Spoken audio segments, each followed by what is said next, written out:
Hello दोस्तों, welcome back to our YouTube channel Shekhawati education. हमारे channel पर लगातार सारे सब्जेक्ट्स की क्लासें चल रही हैं और उम्मीद करता हूं कि आप लोगों के लिए जरूर मददगार साबित हो रही होंगी। इंग्लिश सब्जेक्ट में हमने टॉपिक शुरू कर रखा है टेंस। इससे रिलेटेड 2 वीडियो अपलोड किए जा चुके हैं और हमने सिंपल प्रेजेंट टेंस को कवर कर लिया और ऑलमोस्ट प्रेजेंट कंटिन्यूअस को भी कवर कर लिया था। थोड़ा सा पार्ट प्रेजेंट कंटिन्यूअस का बचा हुआ है जिसको आज हम कवर करेंगे और फिर अगले टेंस की तरफ भी बढ़ेंगे। तो देखिए, बात करते हैं अब प्रेजेंट कंटिन्यूअस के बचे हुए पार्ट की। प्रेजेंट कंटिन्यूअस की वर्ब हमने देख ली थी। एक बार फिर से वर्ब मैं आपको बता दूं। हेल्पिंग वर्ब के रूप में is am are plus main verb की फर्स्ट फॉर्म और प्लस प्रेजेंट पार्टिसिपल मतलब वर्ब की फर्स्ट फॉर्म प्लस आईएनजी। यह प्रेजेंट कंटिन्यूअस की वर्ब थी। उसके बाद हमने इसके यूजेज भी देखे थे और जो इसमें लास्ट में हमने पिछले वीडियो में पढ़ा था वो था स्टेटिव वर्ब्स।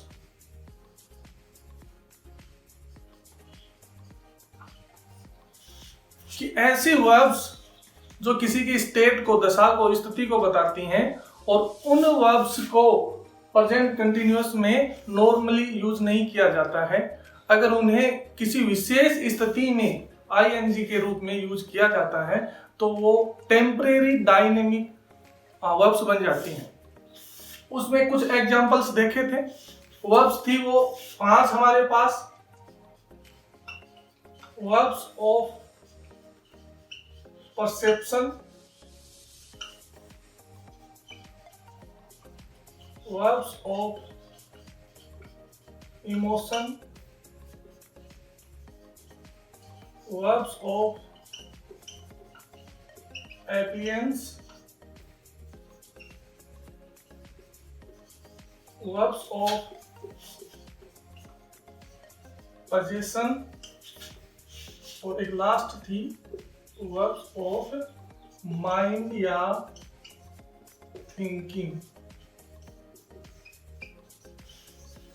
ये 5 टाइप की स्टेटिव वर्ब्स थी जिनको आईएनजी में यूज नहीं करना था और कुछ हमने कुछ इसके एग्जांपल्स देख लिए थे। कुछ एग्जांपल्स और आज देखते हैं, इसको और ज्यादा क्लियर करते हैं, फिर आगे की तरफ बढ़ते हैं। तो मैं कुछ एग्जांपल्स लिखता हूं, फिर उन पर हम डिस्कस करेंगे।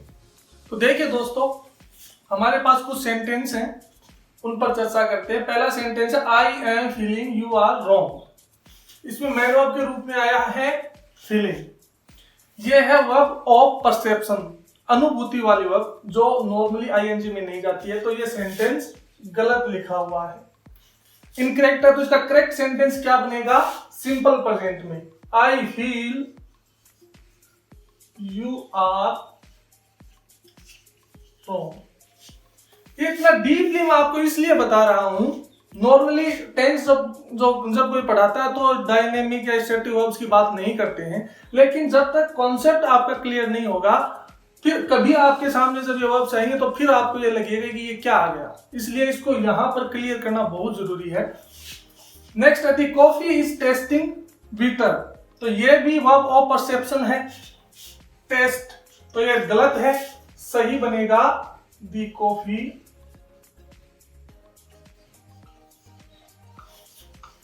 Test bitter. नेक्स्ट है how much am I owing you. Verb of possession है ओ। तो ये यहां पर इसको डायनेमिक की तरह यूज किया जो गलत है। सही बनेगा हाउ मच डू आई ओव you. How much do I owe you? Next, I am hating it. ये verb of emotion hate जो गलत लिखा गया है, सही बनेगा I hate it. Next, I am having a car. verb of possession अधिकार वाली। तो जो have है इसको ing में यूज किया गया, गलत है। I have a car। I am thinking, verb of mind या वर्ब ऑफ थिंकिंग, जो गलत लिखा गया है यहां पर सही होगा I think. I am understanding, इसका सही बनेगा I understand. The book belonging to me, verb of possession belong, तो ये इसको आईएनजी में गलत यूज हुआ है। The book belongs to me. Next, he is resembling his brother, ये वर्ब ऑफ अपीयरेंस, प्रतीत होने वाले, वो अपने भाई के जैसा दिखाई दे रहा है, तो इसको भी आईएनजी में गलत यूज किया है। ही रिजेंबल्स हिज ब्रदर, वह अपने भाई जैसा दिखाई देता है। तो कुछ सेंटेंस हमने देखे, 5-7 सेंटेंस इसके और देखते हैं, फिर नेक्स्ट टॉपिक पर चर्चा करेंगे। देखिए नेक्स्ट को चर्चा करते हैं। Are you smelling something burning, क्या तुम्हें कुछ जलने की स्मेल आ रही है? तो smell verb of a perception, ING में गलत यूज हुआ है, सही बनेगा do you smell something burning. This is feeling like silk, तो यहां पर फीलिंग, तो इसका सही बनेगा this feels like silk. Next, he is wanting a new car, want, तो ये इमोशन वाली वर्ब है, तो इसका सही बनेगा he wants A new car. और लास्ट है, this pot is containing a little water, तो पोजेशन वाली वर्ब है कंटेन, तो this pot contains a little water. तो हमारी बात यहां तक हो गई है स्टेटिव वर्ब्स की, कि कौन कौन सी ऐसी स्टेटिव वर्ब्स हैं जिनको प्रोग्रेसिव फॉर्म में नहीं लिखा जाता है, आईएनजी वाली फॉर्म में नहीं लिखा जाता। यदि उनको लिखा भी जाता है, कई बार उनको लिखा जाता है, तो कोई विशेष स्थिति होती है, कोई विशेष पर्पज होता है जिसके लिए उन्हें आईएनजी में लिखा जाता है। नॉर्मली आपको आईएनजी में लिखने से, इन वर्ब्स को लिखने से बचना चाहिए। नेक्स्ट अब बात करते हैं कुछ यूजेज की, प्रेजेंट कंटिन्यूअस की, जो हमने लिखे थे। मेनली इसके 3 यूज हैं और उनके कुछ सेंटेंस देखते हैं, फिर नेक्स्ट टेंस की तरफ बढ़ेंगे। तो हमने बात की थी इसके यूजेज की। पहला था कोई कार्य बोलते समय जारी हो, जब बात की जा रही हो उसमें कोई काम हो रहा हो। दूसरा, जब बोलते समय कार्य जारी ना हो लेकिन रेगुलर प्रोसेस में हो सकता है जब कोई स्पीकर बोल रहा है उस समय वो कार्य ना हो रहा हो, लेकिन एक लंबे समय से वो कार्य चल रहा हो और प्रोसेस में हो। इसके एग्जांपल से और ज्यादा क्लियर करेंगे। और एक लास्ट था इसका मेन जो यूज था, नियर फ्यूचर प्लान एक्शन, जो नजदीकी भविष्य में जो कार्य प्लान है उनको प्रेजेंट कंटिन्यूअस में। ये जो है इसको भी हम अच्छे से समझेंगे, क्योंकि ये बहुत बार कंफ्यूज कर देता है स्टूडेंट्स को कि सिंपल प्रेजेंट में भी इसका यूज है, प्रेजेंट कंटिन्यूअस में भी, और फ्यूचर में तो है ही है, तो कहां पर इसका किस तरीके से यूज किया जाए, तो हम इसकी भी चर्चा करेंगे। अब देखिए मैं कुछ एग्जांपल्स लिखता हूं और उनकी मदद से इनको और ज्यादा क्लियर कर लेते हैं। देखिए दोस्तों, कुछ सेंटेंसेस लिखे हुए हैं। इट इज रेनिंग, वर्षा हो रही है, बारिश हो रही है। कोई स्पीकर बोल रहा है, वो कह रहा है कि इट इज रेनिंग, बोलते समय कार्य जारी है, प्रेजेंट कंटिन्यूअस में एक अफर्मेटिव सेंटेंस बन गया। सब्जेक्ट आ गया, हेल्पिंग वर्ब आ गई और ये मैन वर्ब आ गए। तो हमारा पैटर्न क्या था अफर्मेटिव का? Subject plus is am are plus verb की फर्स्ट फॉर्म प्लस आईएनजी और उसके बाद कोई ऑब्जेक्ट हो और या फिर कोई एडवर्ब भी हो सकती है और ना भी हो सकती, जैसे इसमें नहीं, इट इज रेनिंग तो सब्जेक्ट हुआ, इट इज हमारी हुई ऑक्सिलरी हेल्पिंग वर्ब और मैन वर्ब में आईएनजी जुड़ा हुआ। यहां तक सेंटेंस कंप्लीट हुआ। I am not wearing a coat, मैं एक कोट नहीं पहन रहा हूं, नेगेटिव सेंटेंस बना। तो नेगेटिव का pattern subject plus is am are plus not plus verb की first form plus ING plus कोई ऑब्जेक्ट या कोई एडवर्ब। तो ये नेगेटिव सेंटेंस बन गया। आई सब्जेक्ट हुआ, एम हेल्पिंग वर्ब हुई, नोट लग गया, वर्ब की फर्स्ट फॉर्म वियर में आईएनजी और एक कोट ऑब्जेक्ट हो गया।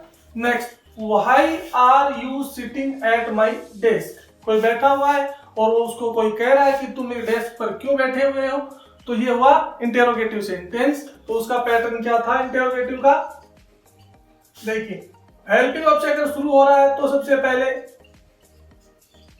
Is am are plus subject plus verb की first form plus ING plus object या एडवर्ब और लास्ट में इंटरोगेटिव साइन। अगर डब्ल्यूएच वर्ड से शुरू हो रहा है तो इससे पहले हम डब्ल्यूएच वर्ड ऐड कर देते। तो why are you sitting at my desk, मेरी डेस्क पर क्यों बैठे हुए हो, इंटरोगेटिव सेंटेंस बन गया present continuous. I am reading a play by Shakespeare nowadays, अब ये देखिए सेंटेंस जो हमारा दूसरा यूज था उसका एग्जांपल है।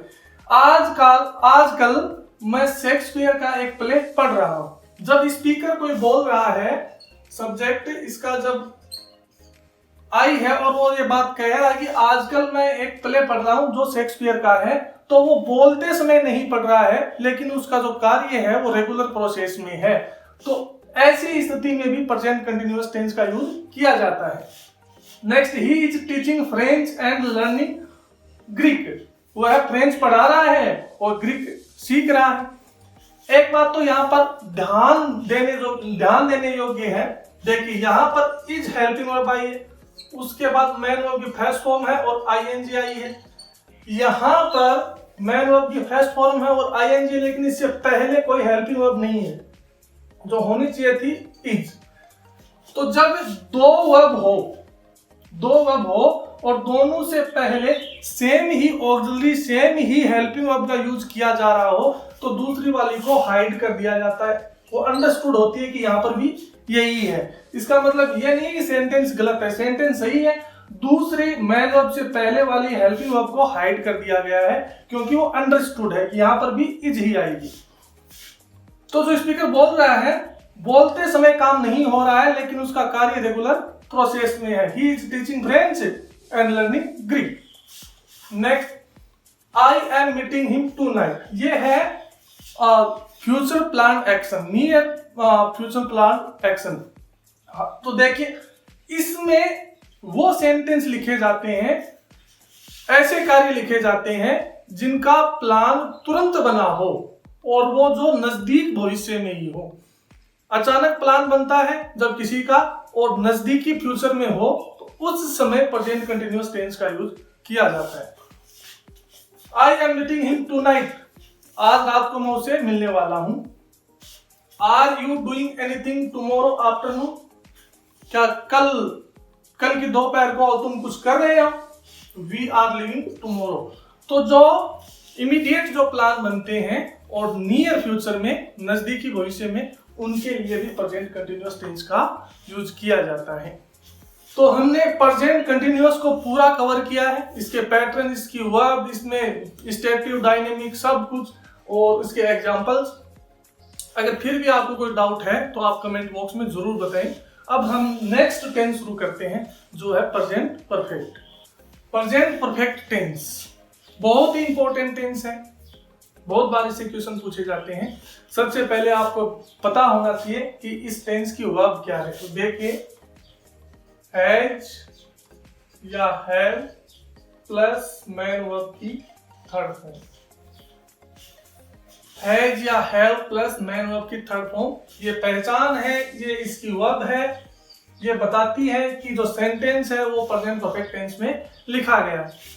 कौन सी वर्ब का, कौन सी हेल्पिंग वर्ब का किस सब्जेक्ट के साथ यूज होगा उस पर चर्चा करते हैं।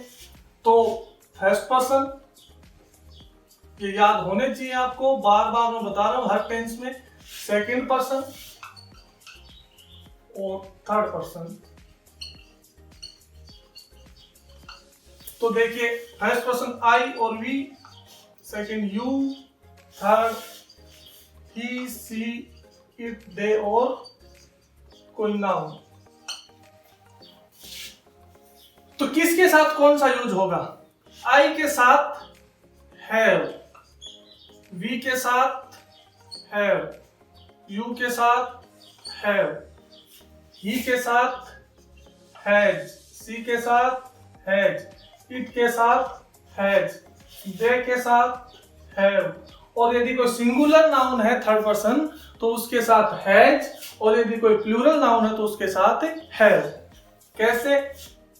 आई को अलग रखते हैं एक साथ, आई के साथ हैव। बाकी जितने सिंगुलर हैं, सिंगुलर में आएगा आपका ही, सी, इट, और यदि कोई सिंगुलर सब्जेक्ट हो तो उसके साथ हैज। यदि प्लूरल सब्जेक्ट है जिसमें आएगा वी, यू, दे, और यदि कोई प्लूरल सब्जेक्ट हो तो उसके साथ आप हैव को हेल्पिंग वर्ब के रूप में यूज करोगे। तो has, have plus man verb की थर्ड फॉर्म। आई के साथ हैव, सिंगुलर सब्जेक्ट है, ही है, सी है, इट है, या फिर कोई सिंगुलर है तो उसके साथ हैज, वी, यू, दे, और यदि कोई प्लूरल सब्जेक्ट है तो उसके साथ आप यूज करोगे हैव। तो ये क्लियर है। नेक्स्ट देखते हैं इसका पैटर्न, इसकी स्ट्रक्चर क्या बनती है। यदि आपका सेंटेंस अफर्मेटिव है, सकारात्मक है, तो सबसे पहले आप यूज करोगे सब्जेक्ट। सिंगुलर सब्जेक्ट है तो हैज, प्लूरल है तो हैव, प्लस वर्ब की थर्ड फॉर्म और प्लस ऑब्जेक्ट का यूज करना है। नेक्स्ट, यदि सेंटेंस नेगेटिव है तो सब्जेक्ट प्लस हैज या have plus not plus man verb की थर्ड फॉर्म प्लस ऑब्जेक्ट। और यदि आपका सेंटेंस इंटेरोगेटिव है तो दो टाइप से शुरू हो सकता है। जैसा आपको पता है, यदि हेल्पिंग वर्ब से शुरू हो रहा है तो हैज या have plus subject plus man verb की थर्ड फॉर्म प्लस ऑब्जेक्ट और लास्ट में इंटेरोगेटिव साइन। यदि WH वर्ड से शुरू हो रहा है तो इससे पहले WH वर्ड का। एक और पैटर्न है इंटेरोगेटिव नेगेटिव, जो कम यूज आता है, लेकिन फिर भी अगर आप देखना चाहें तो मैं लिख देता हूं इंटेरोगेटिव नेगेटिव, प्रश्नवाचक नकारात्मक। तो सबसे पहले हैज या have plus subject plus not plus verb की थर्ड फॉर्म प्लस ऑब्जेक्ट और लास्ट में इंटेरोगेटिव साइन। ये आपका बन जाएगा इंटेरोगेटिव नेगेटिव। तो ये आपके सारे पैटर्न है इस टेंस में, कैसा सेंटेंस है और उसकी जो स्ट्रक्चर है वो कैसे बनेगी। अब बात करते हैं इसके यूजेज की। देखिए, प्रेजेंट परफेक्ट टेंस ये एक ऐसा टेंस है जो प्रेजेंट और पास्ट का मिला जुला रूप है। ये टेंस बच्चों को कंफ्यूज करता है सिंपल पास्ट टेंस से, कि उसमें भी ऐसा बताया जाता है कि काम पूरा हो गया हो या पहले काम हो चुका हो, उसके बारे में बताया जा रहा है। इसमें भी ऐसा ही बताया जा रहा है। तो पता कैसे चलेगा कि यहाँ पर हमें प्रेजेंट परफेक्ट का यूज करना है और कहाँ हमें सिंपल पास्ट का यूज करना है। तो देखिए, उसमें सबसे ज्यादा तो मदद करती है आपकी एडवर्ब्स, ऐसी एडवर्ब्स जो आपको बताती हैं कि समय जो कार्य है वो कब पूरा हुआ है या नहीं हुआ है, या फिर कौन से टेंस का यूज करना। जस्ट, अभी, हाल ही में, never, ever, before, yet, already, recently, recently का मतलब भी है हाल ही में, लेटली भी यही है, और अप टू नाउ अब तक, और सो फार, सो फार का मतलब भी अब तक। सो फार का कमेंट्री में बहुत ज्यादा यूज किया जाता है जब कोई स्कोर बताया जाता है या किसी प्लेयर का इंडिविजुअल स्कोर बताया जाता है, तो सो फार का काफी इस्तेमाल किया जाता है। यूजेज क्या होंगे देखिए, सिंपल है, पहला जब कोई कार्य पूरा हो गया हो, कोई काम था जो पहले चला था और अब वर्तमान में प्रेजेंट में पूरा हो गया हो, तो उसे बताने के लिए प्रेजेंट परफेक्ट टेंस का यूज किया जाता है। जब आपको ये पता ही ना हो कि काम पूरा हुआ या नहीं हुआ है, तो भी प्रेजेंट परफेक्ट का यूज किया जाता है। ऐसे सेंटेंस में नॉर्मली टाइम नहीं दिया जाता है। देखिए, जब सिंपल पास्ट का यूज किया जाएगा तो उसमें आपको क्लियरली ये बताया जाएगा कि कार्य जो है वो पूरा हो चुका होगा, उससे जुड़ी हुई कोई ना कोई एडवर्ब आपको देगा वो। लेकिन जब आपको कोई टाइम नहीं दिया जा रहा है तो आपको प्रेजेंट परफेक्ट का यूज करना होता है। और नेक्स्ट है कि जब ऐसा कोई कार्य जो पूरा हो चुका हो लेकिन उसका जो इफेक्ट है वो आप अभी भी महसूस कर रहे हैं, तो उसको भी आप प्रेजेंट परफेक्ट टेंस में यूज करते हैं। इनको एग्जाम्पल्स की मदद से क्लियर करते हैं। तो देखिए, मैं कुछ एग्जाम्पल्स लिखता हूं, फिर आपको बताऊंगा कि इसमें कौन सा रूल अप्लाई हुआ है। तो देखते हैं कुछ एग्जाम्पल्स। आपको ये एडवर्ब जो है ये जरूर आपको याद होनी चाहिए। देखिए, कुछ एग्जाम्पल्स की मदद से समझते हैं। He had just gone out, वो अभी अभी बाहर गया है। He सिंगुलर सब्जेक्ट है, हेल्पिंग वर्ब इसके साथ हैज, जस्ट एडवर्ब है, मैन वर्ब की थर्ड फॉर्म है, और आउट इसके साथ एडवर्ब है। यहां पर एक इंपॉर्टेंट चीज आपको जो याद रखनी है, जस्ट का जब आप यूज करते हो, जस्ट एडवर्ब का जब आप यूज करते हो, तो इसका यूज हेल्पिंग वर्ब और मैन वर्ब के बीच में होना चाहिए। यहां जस्ट का यूज होना चाहिए, हेल्पिंग वर्ब और मैन वर्ब के बीच में जस्ट का यूज होना चाहिए। ऐसा नहीं है कि आप बाद में या कहीं और कर रहे हैं, ये इसके लिए मस्ट है, आपको जस्ट को हेल्पिंग वर्ब और मैन वर्ब के बीच में ही यूज करना है। तो देखिए, जो कार्य था वो कंप्लीट हो चुका है और इसके लिए बताया जा रहा है he has just gone out. Normally Hindi में जो बिगिनर्स होते हैं वो इसकी पहचान करते हैं, चुका है, चुकी है, चुके हैं, या फिर चुका। ये बेसिक है। शुरुआती तौर पर हिंदी के सेंटेंस को ये समझने के लिए कि इसको प्रेजेंट परफेक्ट टेंस में लिखा जाना चाहिए, ये इसकी पहचान है। तो ये हमेशा के लिए रखने वाली नहीं है। शुरुआती तौर पर जब आपको एक बार शुरू करना होता है तो आप इसकी मदद ले सकते हैं। नेक्स्ट है, the bus has reached recently. जो बस है वो अभी अभी पहुंची है, तो सिंगुलर सब्जेक्ट के साथ singular helping verb, man verb की थर्ड फॉर्म और recently adverb. He has already completed his work, वो पहले ही अपना कार्य पूरा कर चुका है, तो यहाँ पर भी जो वर्क है वो कंप्लीट हो चुका है और अफर्मेटिव सेंटेंस में प्रेजेंट परफेक्ट का यूज करते हुए हमने इसको लिख दिया। नेक्स्ट है, I have read the instructions. अब देखिए, इसके अंदर कोई टाइम नहीं बताया गया है, मैंने निर्देशों को पढ़ लिया है। नीचे वाले सेंटेंस को देखना है, I read instructions last night. यहाँ पर देखो, लास्ट नाइट, पिछली रात को मैंने निर्देशों को पढ़ लिया था, और इसके अंदर कोई टाइम नहीं दिया गया है। तो जब इसमें टाइम दिया गया है तो इसको सिंपल पास्ट में लिखा गया, और जब यहां पर कोई टाइम नहीं दिया गया है तो उस समय हमने इसे प्रेजेंट परफेक्ट में लिखा। तो ये आपको ध्यान रखना है, ऐसा काम जो कंप्लीट हो चुका है लेकिन कंप्लीट होने का टाइम ना दिया गया हो तो उसे प्रेजेंट परफेक्ट में लिखा जाता है। Next, I have seen him today, आज मैंने उसे देखा। Have you seen my books, ये देखो इंटरोगेटिव सेंटेंस, क्या आपने मेरी किताबें देखी हैं? तो सबसे पहले helping verb, subject, man verb की थर्ड फॉर्म और object. Have you had lunch, क्या आपने अपना लंच ले लिया है, क्या आपने दोपहर का खाना खा लिया है? I had lunch at 7 o'clock, इन दोनों को आपको देखना है। हैव यू हैड लंच, ये प्रेजेंट परफेक्ट का इंटरोगेटिव सेंटेंस है। हैव इसमें helping verb, you subject, had, has have की थर्ड फॉर्म हैड है, तो यहाँ पर मैन वर्ब के रूप में आई है, तो यहाँ पर हैड और lunch. I had lunch at 7 o'clock, मैंने 7 बजे मेरा लंच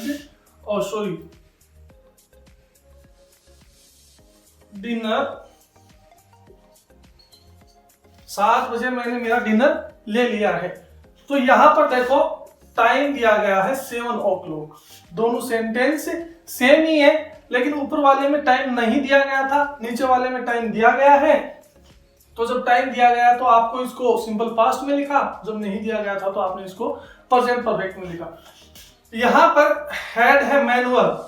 देखिए एक चीज बहुत इंपॉर्टेंट है जो आपको नोट कर लेनी है, is, am, are, was, were, has, have और हैड, ये जो वर्ब्स हैं, देखिए ये जो वर्ब्स हैं, जब इनके बाद किसी मैन वर्ब का यूज किया जा रहा हो, is, am, are, was, were, has, have और हैड, जब इन वर्ब्स के बाद किसी मैन वर्ब का यूज हो, कोई ऐसी क्रिया दी गई हो जिसमें कोई कार्य हो रहा हो, उस समय ये होती है हेल्पिंग वर्ब और उनके बाद मैन वर्ब आ जाती है। लेकिन ऐसी स्थिति जब is, am, are, was, were, has, have, had, इनके बाद जब मैन वर्ब ना दी गई हो, जैसे ही इज ए प्लेयर, अब देखिए यहां पर इज आया है, इसके बाद कोई मैन वर्ब नहीं आई है। अगर यहां पर लिख देता ही इज प्लेइंग, तो यहां पर इज आया और उसके बाद मैन वर्ब आई है। तो जब मैन वर्ब आ जाती है तो उस समय ये बनती है हेल्पिंग वर्ब, लेकिन जब मैन वर्ब ना आ रही हो उस समय ये स्वयं मैन वर्ब बन जाती हैं, क्योंकि बिना मैन वर्ब के सेंटेंस का फॉर्मेशन नहीं हो सकता। तो यहां पर जब इनके बाद मैन वर्ब ना हो तो ये स्वयं मैन वर्ब बन जाती हैं, और स्वयं मैन वर्ब बनने के बाद इज, एम, आर, ये तीनों किसी की प्रेजेंट में स्टेट बताती हैं, उसकी दशा बताती हैं, उसकी हालात बताते हैं, किसी के बारे में बताते हैं। इज, एम, आर, इन तीनों के बाद जब मैन वर्ब ना आ रही हो तो ये स्वयं मैन वर्ब बन जाती हैं और प्रेजेंट में किसी की स्थिति को बताती है। वॉज वर्ब के बाद जब मैन वर्ब ना हो तो ये भी मैन वर्ब बनती है और मैन वर्ब बन के पास्ट में किसी की स्थिति को बताती है। हैज, हैव, जब I have a car, I have a pen, अब देखो यहां पर हैव आया लेकिन हैव के बाद कोई मैन वर्ब नहीं है, तो ये यहां पर स्वयं मैन वर्ब है, और मैन वर्ब बनने के बाद किसी का किसी पर अधिकार बताती हैं प्रेजेंट में। जब हैज, हैव के बाद मैन वर्ब ना हो तो ये स्वयं मैन वर्ब बन जाती हैं, और मैन वर्ब बनने के बाद किसी का किसी पर प्रेजेंट में अधिकार बताती हैं। हैड, ऐसा ही हैड है, यदि हैड के बाद मैन वर्ब ना हो तो हैड भी स्वयं मैन वर्ब बनती है और मैन वर्ब बनकर पास्ट में किसी का किसी पर अधिकार बताती हैं। तो ये एक फैक्ट है जो आपको जरूर याद रखना है। नेक्स्ट कुछ सेंटेंस और लिखते हैं प्रेजेंट परफेक्ट के। देखिए सेंटेंस है he has had a bad car crash, कि उसका एक बहुत ही बुरा कार का एक्सीडेंट, कार क्रैश हो गया है। तो ये है इफेक्ट वाला, वर्तमान में काम पूरा हुआ लेकिन उसका अभी तक उसका इफेक्ट है, हो सकता है वो हॉस्पिटल में हो। The lift has broken down, lift है वो खराब हो चुकी है तो उसका इफेक्ट है कि अब सीढ़ियों से जाना पड़ेगा। I have washed my car, तो इसका भी इफेक्ट प्रेजेंट में है कि मैंने मेरी कार धोई है तो कार क्लीन दिखाई दे रही है। Has the milkman not come yet, तो ये इंटरोगेटिव नेगेटिव है, क्या दूध वाला अभी तक नहीं आया है, तो यहाँ पर येट एडवर्ब का यूज किया गया। नेक्स्ट है he has a lot of bad luck recently, हाल ही में उसका बहुत दुर्भाग्य है, तो यहाँ पर रिसेंटली हाल ही में, तो इसके लिए प्रेजेंट परफेक्ट का यूज।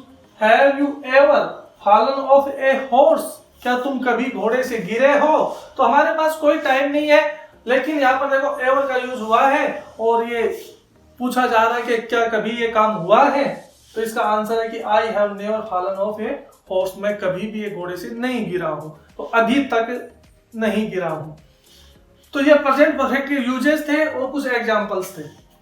अब देखिए एक बात और, हमने प्रेजेंट कंटिन्यूअस में पढ़ ली थी स्टेटिव और डायनेमिक वर्ब्स, तो जो नेक्स्ट टेंस आएगा प्रेजेंट परफेक्ट कंटिन्यूअस, उसके अंदर भी वो रूल लागू होगा कि जो स्टेटिव वर्ब्स है वो उसमें भी यूज नहीं की जाएंगी।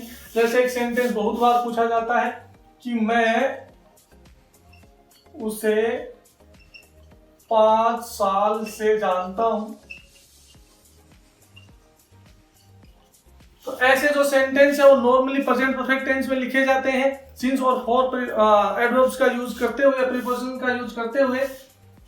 तो यहां पर इसको कैसे लिखोगे आप, तो यहां पर देखो जानना, अगर नो याद हो तो वर्ब ऑफ माइंड वाला है, तो वर्ब ऑफ माइंड वाली ये जब वर्ब है तो ये स्टेटिव वर्ब है और ये डायनेमिक बन नहीं सकती। तो ऐसे जो सेंटेंस है, ऐसी जो वर्ब्स हैं जो स्टेटिव वर्ब्स हैं और उनको प्रेजेंट परफेक्ट कंटिन्यूअस में नहीं लिखा जा सकता, उनको भी प्रेजेंट परफेक्ट में ही लिखा जाएगा। तो इसका क्या बनेगा, इसका बनेगा I have known him for 5 years। I have known him 5 years। और दूसरी बात मैंने आपको बताया था कि जो हिंदी वाली पहचान है उस पर आपको ज्यादा डिपेंड नहीं रहना है। ता है, ती है, ये सिंपल प्रेजेंट में लिखा जाता है, लेकिन यहाँ पर इसको ता है, ती अब सिंपल प्रेजेंट में लिखा जाता है, लेकिन यहाँ पर इसको प्रेजेंट परफेक्ट में लिखा गया है। तो जो ये पहचान है हिंदी वाली, ये सिर्फ एक आइडिया आपको दे सकती है, इस पर डिपेंड होने से आपके सेंटेंस सही नहीं बन सकते हैं। आपको फैक्ट पता होना चाहिए, कंसेप्ट आपका क्लियर होना चाहिए। तो ऐसे जो सेंटेंस जो होंगे, जो ऐसी वर्ब्स जो आईएनजी में नहीं जाएंगी, उनको भी प्रेजेंट परफेक्ट में लिखा जाना जरूरी है। तो देखिए हमारा प्रेजेंट परफेक्ट कंप्लीट हो चुका है। एक दो जो रूल और हैं वो नेक्स्ट वीडियो में हम करेंगे। एक बात और, जो हम ये टेंस पढ़ रहे हैं, ये ऐसा नहीं है कि कोई 10th क्लास के लिए, 9th के लिए, 11th के लिए, कोई पर्टिकुलर किसी एक विशेष क्लास के लिए है। ये कंपटीशन के लिए भी जितना भी मैं दे सकता हूं आपको, मैं पूरा दे रहा हूं, इससे बाहर कुछ नहीं है टेंस में। तो ऐसा नहीं है कि ये कोई क्लास जो स्कूली जो स्टूडेंट्स है वो ही पढ़े, इसको कोई भी पढ़ सकता है। और मुझे उम्मीद है कि ये आपके लिए जरूर मददगार साबित होंगी। तो लगातार वीडियो को देखिए और पढ़ाई कीजिए। मिलते हैं नेक्स्ट वीडियो में, तब तक थैंक यू वेरी मच।